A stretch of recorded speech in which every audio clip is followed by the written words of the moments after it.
చెప్పండి సార్ ఏం కావాలి? ఏమున్నాయి? ఏం కావాలి మీకు? ఇడ్లీ ఉందా? అరే ఇప్పుడే అయిపోయిందండి. ఫోన్లో ఫీల్ అవక. పూరి ఉందా? అరే జస్ట్ అయిపోయిందండి. ఉప్మా? ఉప్మా లేదు. మరి ఏముంది? మీకేం కావాలి? అరే పెసరట్టు ఉందా? పెసరట్లేదు. మినపట్టు? వినపట్లేదు. రవ్వట్టు? రవ్వట్లేదు. ఉల్లట్టు? ఉల్లట్లేదు. బొబ్బట్టు? లేదు సార్. చిక్లెట్టు? లేదు సార్. ఆమ్లెట్? లేదు సార్. మరి ఏముంది? మీకేం కావాలి? మరి ఏముందో చెప్పచ్చు కదా. ఏం కావాలి అడగచ్చు కదండి. ఇదిగో ఏకలింగం, నువ్వు నాకు ఇవ్వాలనుకుంటే మీ హోటల్లో ఏమైనా ఉంటాయి. ఇదిగో డాక్టర్ గారు, మీకు కావాలనుకుంటే మా హోటల్లో ఏదైనా అడగచ్చు. బజ్జీ ఉందా? బజ్జీ లేదు. బోండా ఉందా? బోండా లేదు. చపాతి? అది మా హోటల్లో చెయ్యం. ఊతపో?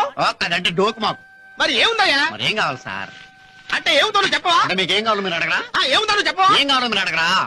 లడ్డు ఉందా? లడ్డు లేదు. జిలేబీ ఉందా? జిలేబీ లేదండి. మరి మైసూర్ పాకు ఉందా? లేదు. గుడ్డు? లేదు. గాడిద గుడ్డు? లేదు. Elephant egg? లేదు. మరి ఏముందయ్యా? మీకేం కావాలండి? కోడి? లేదు. పకోడి? లేదు సార్. మటను, ఫిష్, బొమ్మడాయలు, రొయ్యలు, చేపలు, పీతలు, నత్తలు, జిగిడీలు ఏమైనా ఉన్నాయా?